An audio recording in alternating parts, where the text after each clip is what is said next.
ഇവളെ പുറകെ നടന്ന് കമന്റ് അടിച്ചതിന്റെ പേരിൽ ഞങ്ങൾ അവരുടെ ഏരിയ കയറി ഇടി ഉണ്ടാക്കിയിട്ടുണ്ട്. പക്ഷേ ബാക്കിയുള്ളവർക്ക് ഭയങ്കര ഇറിറ്റേഷൻ ആയിട്ട് തോന്നുന്ന വീഡിയോസ് ചെയ്യുമ്പോൾ എത്ര നാൾ ഇത് ലാസ്റ്റ് ചെയ്യും എന്ന് ചിന്തിച്ചിട്ടുണ്ടോ? മര്യാദയുള്ളൊരു ചോദ്യം വരുമ്പോൾ ഞാൻ അതിനെ മര്യാദപൂർവ്വം അതിന് ഞാൻ എഫേർട്ട് ഇടുന്നതിന് എനിക്ക് ഓക്കെയാണ്. നിങ്ങളുടെ വീട്ടിൽ നിന്ന് എങ്ങനെയാ സപ്പോർട്ട്? അല്ലെങ്കിൽ അച്ഛനും അമ്മയൊക്കെ പറഞ്ഞിട്ടുണ്ടോ കുറച്ച് നാവൊന്ന് കുറയ്ക്കണം അങ്ങനെ പറഞ്ഞിട്ടുണ്ടോ? ഈ ഓരോരുത്തർ വന്നിട്ട് നമ്മളെ കുറിച്ചുള്ള ട്രോൾ വീഡിയോസും അതേപോലെ കമന്റ്സും ഒക്കെ അച്ഛനെയൊക്കെ കൊണ്ട് കാണിക്കുമ്പോഴത്തേക്കും അച്ഛനൊക്കെ നല്ല വിഷമമുണ്ട്. എന്ത് വൃത്തിയായിട്ട് വരികയാണെന്ന് ഇപ്പോൾ ഇറിറ്റേഷൻ എന്ന് പറയുമ്പോൾ ഞങ്ങൾ സിനിമാ തിയേറ്ററിൽ പോയിട്ട് ഡാൻസ് കളിക്കുന്നില്ല, തുള്ളുന്നില്ല, റോഡിൽ ഇറങ്ങിയ ആൾക്കാരുടെ യാത്രയെ തടസ്സപ്പെടുത്തുന്നില്ല, അനാവശ്യമായിട്ടുള്ള പൊളിറ്റിക്സ് പറഞ്ഞുകൊണ്ട് ആരെ അടിച്ചു താഴ്ത്തുകയോ തെറി വിളിക്കുകയോ പരദൂഷണം പറയുകയോ ചെയ്യുന്നില്ല. നീ ഇതുപോലെ കറക്റ്റായിട്ട് ചൊറിയം പുഴുക്കളെ ഒന്ന് ചൊറിഞ്ഞു വിടുന്നതുകൊണ്ട് തന്നെ നിന്റെ ഗ്രീൻ ഹൗസ് ഒരുപാട് വേറെ രീതിയിലോട്ട് വിസിബിൾ ആവുന്നുണ്ട്. അത് നിനക്കും ഗ്രീൻ ഹൗസിനും നല്ലതാണ്. ട്രോൾ വീഡിയോ എന്നൊക്കെ പറഞ്ഞാൽ അങ്ങനെ ഇരിക്കണം, നമുക്ക് ഒരു ചിരി തോന്നണം, അല്ലാതെ ഇതെന്ത് സാധനം എന്ന് തോന്നുന്ന രീതിയിലാകുമ്പോഴാണ് നമുക്ക് മടുപ്പ് വരുന്നത്. ഭയങ്കരമായിട്ട് സോഷ്യൽ മീഡിയ ഫോളോ ചെയ്യുന്ന ഒരാളല്ല ഞാൻ. ഇപ്പം ഞാൻ എൻ്റെ വീഡിയോസ് അല്ലെങ്കിൽ എൻ്റെ വർക്കുകൾ എനിക്ക് സമൂഹത്തിൽ പറയാനുള്ള കാര്യങ്ങൾ ഞാൻ പോസ്റ്റ് ചെയ്യുന്നു എന്നല്ലാണ്ട് ഞാൻ ഫുൾ ടൈം ഇതിലിരിക്കുന്ന ഒരാളല്ലാത്തതുകൊണ്ട് ഈ ഫാമിലിയൊക്കെ ഉള്ള ഭാര്യയും കുഞ്ഞു പിള്ളേരും ഒക്കെ ഉള്ളവന്മാരാണ് അനാവശ്യമായിട്ട് കണ്ടവൻ്റെ ലൈഫിലോട്ട് ഇടിച്ചു കയറി ചെല്ലുന്നത്. നാളെ തിരിച്ചൊരു അടി കിട്ടിക്കഴിഞ്ഞാൽ അവന് മാത്രമല്ല അവൻ്റെ ഫാമിലിക്കും അത് ബാധിക്കും എന്നുള്ളത് മനസ്സിലാക്കാണ്ടാണ് ഇവിടുത്തെ ആൾക്കാർ ഓരോന്നും ചെയ്തു കൂട്ടുന്നത്. ഈ ഇടയ്ക്ക് വിക്കി തഗ് ചെയ്തിട്ടുള്ള ഒരു വീഡിയോ ഉണ്ടായിരുന്നു, നിങ്ങളെ വാട്ടർ ടാങ്കിൽ അടച്ചിട്ടുള്ള ഒരു വീഡിയോ.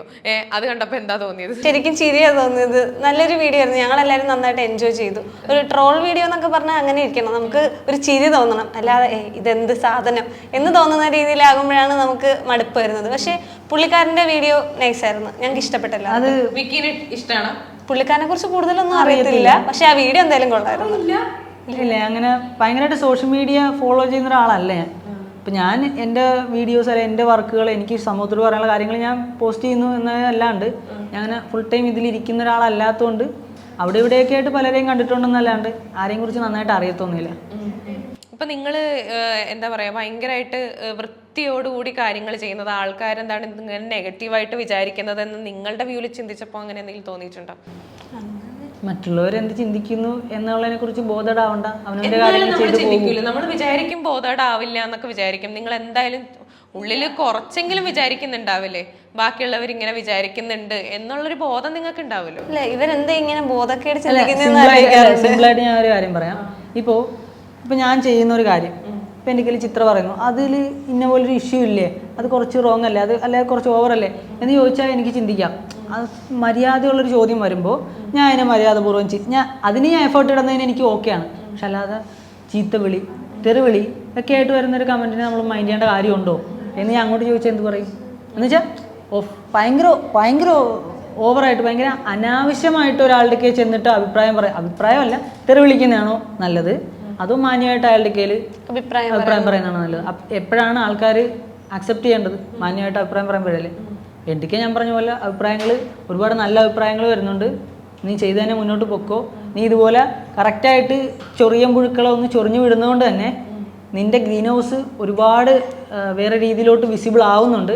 അത് നിനക്കും ഗ്രീൻ ഹൗസിനും നല്ലതാണ് എന്നാണ് എന്നെ സ്നേഹിക്കുന്ന എൻ്റെ കൂടെ തുടക്കം തൊട്ടേ ഉള്ള ആൾക്കാർ പറയുന്നത്. അതായത് സോഷ്യൽ മീഡിയ ത്രൂ മാത്രമായിട്ട് തുടക്കം തൊട്ടേ നമ്മളെ കണ്ട് നമ്മുടെ വർക്ക് കണ്ട് സപ്പോർട്ട് ചെയ്ത് ഞാൻ എന്താണെന്ന് ഇത്രയും കാലമായിട്ട് ഞാൻ ചെയ്തു പോണ കാര്യങ്ങളിൽ നിന്ന് സത്യസന്ധമായിട്ട് ഞാൻ എന്താണെന്ന് അവർക്ക് മനസ്സിലായിട്ടുണ്ട്. അപ്പോൾ അവർ അതിൽ നിന്ന് എനിക്ക് പറയുന്ന കാര്യം ഇതാണ്, നീ ഇതുപോലെ തന്നെ അങ്ങ് പോകണം, ഇങ്ങനെ അങ്ങ് പോയാലേ നിനക്ക് ഗ്രീൻ ഹൗസിനെ അടുത്ത ലെവലിലോട്ട് എത്തിക്കാൻ പറ്റുള്ളൂ. പക്ഷേ ബാക്കിയുള്ളവർക്ക് ഭയങ്കര ഇറിറ്റേഷൻ ആയിട്ട് തോന്നുന്ന വീഡിയോസ് ചെയ്യുമ്പോൾ എത്ര നാൾ ഇത് ലാസ്റ്റ് ചെയ്യും എന്ന് ചിന്തിച്ചിട്ടുണ്ടോ? ഇപ്പോൾ ഇറിറ്റേഷൻ എന്ന് പറയുമ്പോൾ ഞങ്ങൾ സിനിമാ തിയേറ്ററിൽ പോയിട്ട് ഡാൻസ് കളിക്കുന്നില്ല, തുള്ളുന്നില്ല, റോഡിൽ ഇറങ്ങിയ ആൾക്കാരുടെ യാത്രയെ തടസ്സപ്പെടുത്തുന്നില്ല, അനാവശ്യമായിട്ടുള്ള പൊളിറ്റിക്സ് പറഞ്ഞുകൊണ്ട് ആരെ അടിച്ചു താഴ്ത്തുകയോ തെറി വിളിക്കുകയോ പരദൂഷണം പറയുകയോ ചെയ്യുന്നില്ല. പിന്നെ എങ്ങനെയാണ് ഇത് മറ്റുള്ളവർക്ക് ബുദ്ധിമുട്ടാവുന്നത്? ഞാൻ വൃത്തിയാക്കി എന്തെങ്കിലും ചെയ്യുന്നത് കാണുമ്പോൾ ഞാനിപ്പോൾ ഒരു ഹോട്ടൽ റൂമിൽ പോകണം, ആ ഹോട്ടൽ റൂമിൽ ആ ഒരു ടേബിൾ അല്ലെ കസേര അതെങ്ങനെ ഉപയോഗിച്ചാണോ ആര് ഉപയോഗിച്ചാണെന്ന് എനിക്കറിയത്തില്ല. ഇപ്പോൾ ഞാൻ ഗ്രീൻ ഹൗസിൻ്റെ ബേസിൽ ഞാൻ ഏതെങ്കിലുമൊക്കെ ബ്രാൻഡുകളോട് അസോസിയേറ്റ് ചെയ്തിട്ട് ഒരു ഹോട്ടൽ ബിസിനസ് നടത്തുന്ന സമയത്ത് അല്ലെങ്കിൽ ഒരു റിസോർട്ടോ കാര്യങ്ങളോ ഞാൻ നടത്തുന്ന സമയത്ത് ഞാൻ ഉറപ്പ് തരാം, ഒരു ഗസ്റ്റ് പോയിട്ട് ഇവിടെയുള്ള ഫാൻ ഉൾപ്പെടെ ഞാൻ ഡീപ്പ് ക്ലീൻ ആക്കി ഇട്ടിട്ടുണ്ട്, വാൾസ് ഫുള്ള് ഡസ്റ്റ് ചെയ്തിട്ടുണ്ട്, ഈ സാധനം ഞാൻ വൈപ്പ് ചെയ്തിട്ടുണ്ട്, കസേര ഞാൻ വൈപ്പ് ചെയ്തിട്ടുണ്ട്, ഡീപ്പ് ക്ലീൻ ആക്കിയിട്ടുണ്ടെന്ന് ഞാൻ പറയാം. പക്ഷെ അല്ലാത്ത ഒരു സ്ഥലത്ത് നമ്മൾ പോയി കഴിഞ്ഞാൽ ഒരു 5 സ്റ്റാർ ഹോട്ടൽ അല്ലാത്തൊരു സ്ഥലമാണെങ്കിൽ എനിക്ക് 5 സ്റ്റാർ ഹോട്ടൽ അഫോർഡ് ചെയ്യാൻ പറ്റുന്ന ഒരാളല്ലേ. അപ്പോൾ സാധാരണ സ്ഥലത്ത് നമ്മൾ ഈ പൈസ കൊടുത്ത് താമസിക്കുമ്പോൾ നമുക്ക് അത് എത്രത്തോളം വൃത്തിയുള്ളതാണെന്നോ എത്രത്തോളം ഏത് രീതിയിൽ ഉപയോഗിക്കപ്പെട്ടതാണെന്നോ അറിയത്തില്ലല്ലോ. അപ്പം അതുകൊണ്ട് എൻ്റെതായ രീതിയിൽ ഞാനിവിടെ വൃത്തിയാക്കിയിട്ട് മാത്രം എൻ്റെ കാര്യങ്ങൾ ചെയ്യുന്നു. സിമ്പിൾ. അത്രേ ഉള്ളൂ, അത്രേ ഞാൻ നോക്കുന്നുള്ളൂ എന്ന്. ഇപ്പോൾ സാധാരണ പെൺകുട്ടികൾക്കൊക്കെ പ്രതികരണശേഷി ഭയങ്കര കുറവാണെന്നൊക്കെ പറയും. പക്ഷേ അതൊക്കെ കേട്ടപ്പോൾ തന്നെ ഇങ്ങനെ നോക്കിയ ആള്. അപ്പോൾ പക്ഷേ രശ്മി അങ്ങനെയല്ല. രശ്മി എന്ത് കണ്ടാലും പ്രതികരിക്കുന്ന ഒരാളാണ്. എനിക്ക് തോന്നുന്നു രോഹിത്തിനെ പോലെ തന്നെയാണ്. അപ്പോൾ രശ്മിയുടെ ആ ഒരു ക്വാളിറ്റീനെ പറ്റി എന്ത് തോന്നുന്നു രോഹിത്തിന്? അത് ആക്ച്വലി ഞങ്ങൾ വളർന്നു വന്നപ്പോഴത്തേക്കും ഞങ്ങളുടെ കൂടെ വളർന്നു വന്നൊരു ക്വാളിറ്റിയാണ്. അതായത് അല്ലാതെ എന്ത് കണ്ടാലും പ്രതികരിക്കാനുള്ള ഒരു അല്ല, തെറ്റ് കണ്ടാൽ പ്രതികരിക്കും. തെറ്റ് എന്ത് കണ്ടാലും ഞങ്ങൾ പ്രതികരിക്കും. അത്രേ ഉള്ളൂ. ശരി കണ്ടാലും ഞങ്ങൾ നല്ലത് പറയുകയും ചെയ്യും. അത്രേ ഉള്ളൂ കാര്യം. രശ്മിക്ക് എന്താ തോന്നണത്? അങ്ങനെ എപ്പോഴെങ്കിലും അങ്ങനെ പ്രതികരിക്കാൻ തോന്നിയിട്ട് മിണ്ടാതിരിക്കേണ്ട സാഹചര്യങ്ങൾ എപ്പോഴെങ്കിലും ഉണ്ടായിട്ടുണ്ടോ? അങ്ങനെ ഇല്ല. എൻ്റെ ഒരു സ്വഭാവത്തിന് എനിക്ക് പ്രതികരിക്കാൻ തോന്നിയ സാഹചര്യങ്ങളിലെല്ലാം ഞാൻ പ്രതികരിച്ചിട്ടുണ്ട്. അങ്ങനെ സാഹചര്യങ്ങളൊന്നും ഇല്ലെന്നാണ് എൻ്റെ വിശ്വാസം. ഇല്ല, അത് കൊച്ചിലേക്ക് ആണെങ്കിൽ ഈ കൊച്ചു പെമ്പിള്ളേർ, ഇപ്പം ഞാൻ 10ാം ക്ലാസ് തൊട്ട് ഞങ്ങൾ റിലേഷൻ തുടങ്ങിയാണ്. അപ്പോൾ ഈ കൊച്ചു പെമ്പിള്ളേരെ വഴിയിൽ അനക്കാൻ നിൽക്കുന്ന കാളകൾ മുതുക്കന്മാരൊക്കെ ഉണ്ടാവുമല്ലോ. അപ്പോൾ അവന്മാരോട് എങ്ങനെ പ്രതികരിക്കണമെന്നും എങ്ങനെ ഒഴിവാക്കണമെന്നുള്ളതും ഞാനാണ് ഇവളെ പഠിപ്പിച്ചു കൊടുത്തിട്ടുള്ളത്. അല്ലെങ്കിൽ ഞാനും കൂടെ ചെന്നിട്ടാണ് ഇവന്മാരെയൊക്കെ ഒഴിവാക്കിയിട്ടുള്ളത്.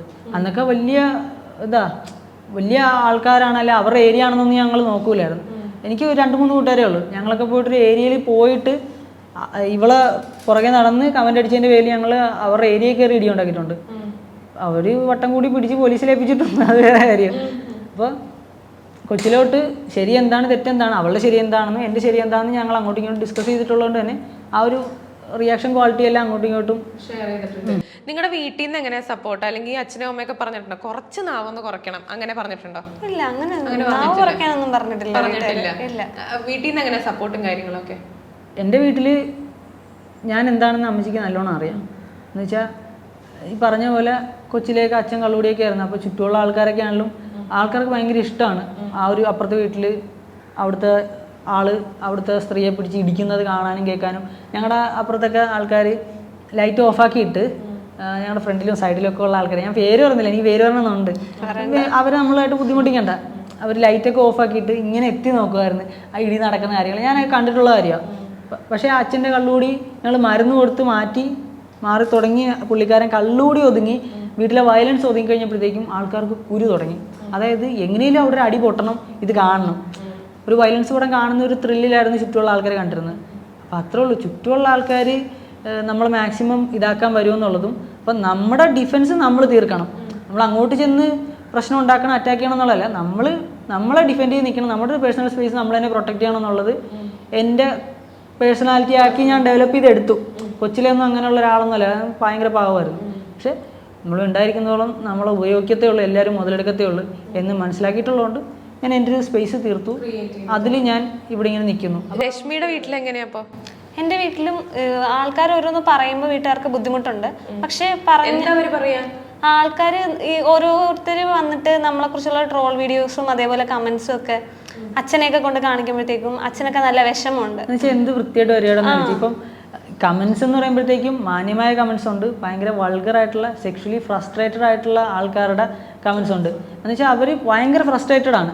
അവർക്ക് ബേസിക് മാനേഴ്സ് എന്താണെന്നോ അച്ഛനും അമ്മയും എന്താണെന്നോ പോലും അറിയാത്ത ആൾക്കാരാണ് ആ ഒരു രീതിയിൽ എഴുതി കൂട്ടുന്നതും വർത്തമാനം പറയുന്നതൊക്കെ.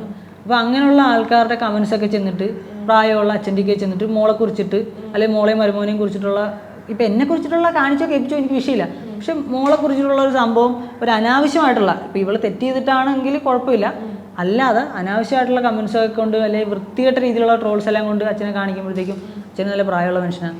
പുള്ളിയുടെ ലൈഫിനല്ല, പുള്ളിയുടെ ഹെൽത്തിനല്ല, പുള്ളിയുടെ ലൈഫിനെ വരെ അത് ബാധിക്കാം.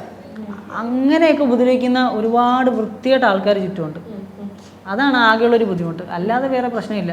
വീട്ടിലങ്ങനെ കാണിക്കുമ്പം വീട്ടുകാർ സ്വന്തം ഇപ്പം രശ്മിയുടെ വീട്ടിലാവുമ്പോഴത്തേന് രശ്മിയുടെ ആയിരിക്കുമല്ലോ സംസാരിക്കുക. അപ്പം പറയാറുണ്ടോ വേണ്ട കുറച്ചൊന്ന് വീഡിയോസ് ഒന്ന് കുറയ്ക്ക്, അല്ലെങ്കിൽ ഇങ്ങനത്തെ വീഡിയോസ് ഒന്നും ഇടണ്ട, അങ്ങനെയൊക്കെ പറയാറുണ്ടോ? അങ്ങനെയൊന്നും പറഞ്ഞിട്ടില്ല. ഇതേപോലെ വീഡിയോ മറ്റുള്ളവർ കാണിച്ച് കമന്റ്സും ഒക്കെ പറയുമ്പോൾ ഉള്ളൊരു ബുദ്ധിമുട്ടേ ഉള്ളൂ, അല്ലാതെ വീഡിയോ ചെയ്യരുത്, ഇത് കുറയ്ക്കണം, അങ്ങനെയൊന്നും പറഞ്ഞിട്ടില്ല ഇതുവരെ വീട്ടിൽ.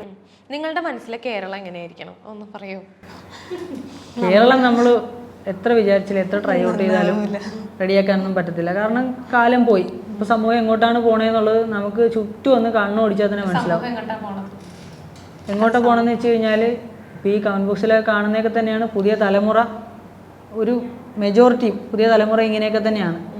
അവർക്ക് പ്രത്യേകിച്ച് ഇവിടെ വാല്യൂ ഉണ്ടാകണമെന്നോ മനുഷ്യരെ അങ്ങോട്ടും ഇങ്ങോട്ടും റെസ്പെക്ട് ചെയ്യണമെന്നൊന്നും വലുതായിട്ടില്ല. ഞാൻ എല്ലാവരെയും പറയല്ല, പക്ഷെ നമുക്ക് നാടിനെ നന്നാക്കി എടുക്കാനൊന്നും പറ്റത്തൊന്നുമില്ല. അതുകൊണ്ട് രക്ഷപ്പെടാൻ പറ്റുന്നവരൊക്കെ ഇവിടുന്ന് ഓടി രക്ഷപ്പെട്ടോളാൻ മാത്രമേ ഞാൻ പറയുള്ളൂ.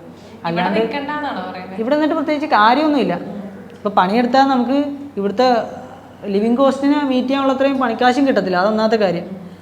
എന്ന് വെച്ചാൽ നമ്മൾ ഇവിടുത്തെ സിസ്റ്റങ്ങളെയൊക്കെ പണിയെടുത്ത് പോറ്റുവാണ്. ഈ പ്രശ്നങ്ങൾ എത്ര കോടി ലക്ഷക്കണക്കിന് കോടികളുടെ തിരിമറിയും കാര്യങ്ങളാണ് ഏറ്റവും ചെറിയൊരു ഇടവഴിയുടെ പേരിൽ വരെ നടക്കുന്നത്.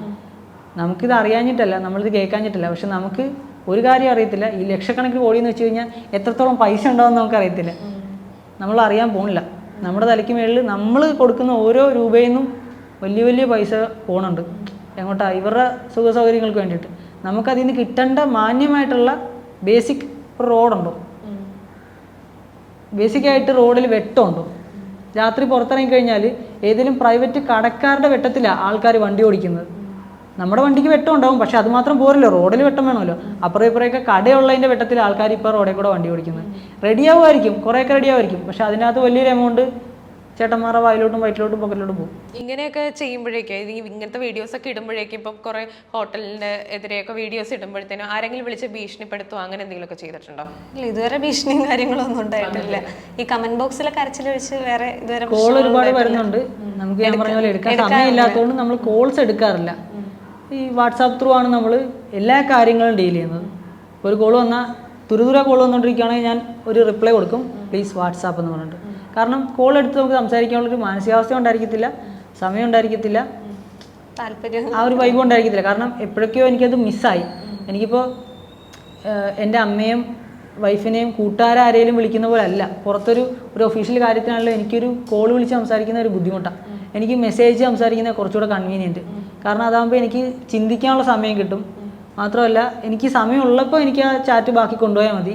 അല്ലാതെ കോളിൽ എനിക്ക് ഓക്കെ അല്ല. എന്തൊക്കെയോ ഈ പറഞ്ഞ പണ്ടത്തെ അങ്കിളുമാരെ വിളിച്ചിട്ട് സൊള്ളാൻ വന്നിട്ടുള്ളതിൻ്റെയൊക്കെ ആയിരിക്കാം ഒരു മടുപ്പായി പോയിട്ടുണ്ട്. അതുകൊണ്ട് പേടിയാണ്, ഞാൻ നോക്കാറില്ല. കോൾ വന്നാൽ എനിക്കെന്തോ ഭയങ്കര ബുദ്ധിമുട്ടാണ്. അതുകൊണ്ട് ഞാൻ കോൾ അറ്റൻഡേ ചെയ്യാറില്ല. ഇപ്പോഴാണെങ്കിൽ കൂടുതൽ അറ്റൻഡ് ചെയ്യാനും പറ്റില്ല അല്ലേ? അല്ല, അല്ലേലേ അറ്റൻഡ് ചെയ്യാറില്ല. അതുകൊണ്ട് ഇത് പുതുമയല്ല. അങ്ങനെ എന്തെങ്കിലും രസകരമായിട്ടുള്ള സംഭവങ്ങൾ ഈ ഇടയ്ക്ക് വല്ലതും ഉണ്ടായിട്ടുണ്ടോ? കോൾ എടുക്കാത്തതുകൊണ്ട് രസകരമായിട്ടുള്ള കാര്യങ്ങളൊന്നും മെസ്സേജ് ഒരുപാട് വരുന്നുണ്ട്. അതായത് ഇപ്പോൾ ഈ ട്രോൾ എന്ന് പറയുമ്പോൾ ചുറ്റുമുള്ള ആൾക്കാർക്ക് അതൊരു തമാശയായിട്ട് മാത്രമേ ആൾക്കാർക്ക് കാണാൻ പറ്റുള്ളൂ. പക്ഷേ ഇതിനകത്ത് നിൽക്കുമ്പോൾ എനിക്ക് ബുദ്ധിമുട്ടൊന്നും ഇല്ല കേട്ടോ, അത് വേറെ കാര്യം. പക്ഷേ ഒരു കൂട്ടം കുഞ്ഞു പിള്ളേരൊക്കെ ആയിരിക്കും വാ തുറന്നിട്ട് ഇവന്മാർ പറയുന്നത് ചീത്ത വിളിയാണ്, തെറിവിളിയാണ്. അപ്പോൾ നമുക്കിതും കൊണ്ട് കോടതിയിലൊക്കെ പോകാമായിരിക്കും, കേസിനൊക്കെ പോകാമായിരിക്കും. പക്ഷെ അതിനുള്ള സമയമില്ലാത്തതുകൊണ്ട് നമ്മൾ തിരിച്ചെന്തെങ്കിലും പറഞ്ഞിട്ട് അതെന്ന് വെച്ചാൽ തെറി പറയല്ല, നിൻ്റെ തന്തയെ പോയി വിളിക്കുന്ന പറഞ്ഞിട്ട് ഞാൻ ബ്ലോക്ക് ചെയ്തങ്ങ് വിട്ടേക്കും. ഇത്രയുള്ള പരിപാടി. പിന്നെ ഇവരെ ഈ നമ്പർ വെച്ചിട്ട് അത്യാവശ്യം ഇവന്മാരെ എവിടെയെങ്കിലും ഫേസ്ബുക്കിലോ എവിടെയെങ്കിലുമൊക്കെ ഫോട്ടോസ് ഇട്ടിട്ടുണ്ടെങ്കിൽ തപ്പിയെടുക്കാൻ എനിക്ക് കൂട്ടുകാരുണ്ട്. അവന്മാർ തപ്പിയെടുത്ത് തരികയും ചെയ്യും. അപ്പോൾ ചിലപ്പോൾ ഫോട്ടോ നോക്കുമ്പോൾ ഫാമിലിയായിട്ട് നിൽക്കുന്നവരായിരിക്കും. ഇപ്പോൾ ഈ ഫാമിലിയൊക്കെ ഉള്ള ഭാര്യയും കുഞ്ഞു പിള്ളേരും ഒക്കെ ഉള്ളവന്മാരാണ് അനാവശ്യമായിട്ട് കണ്ടവൻ്റെ ലൈഫിലോട്ട് ഇടിച്ചു കയറി ചെല്ലുന്നത്. നാളെ തിരിച്ചൊരു അടി കിട്ടിക്കഴിഞ്ഞാൽ അവന് മാത്രമല്ല അവൻ്റെ ഫാമിലിക്കും അത് ബാധിക്കുമെന്നുള്ളത് മനസ്സിലാക്കാണ്ടാണ് ഇവിടുത്തെ ആൾക്കാർ ഓരോന്നും ചെയ്തു കൂട്ടുന്നത്.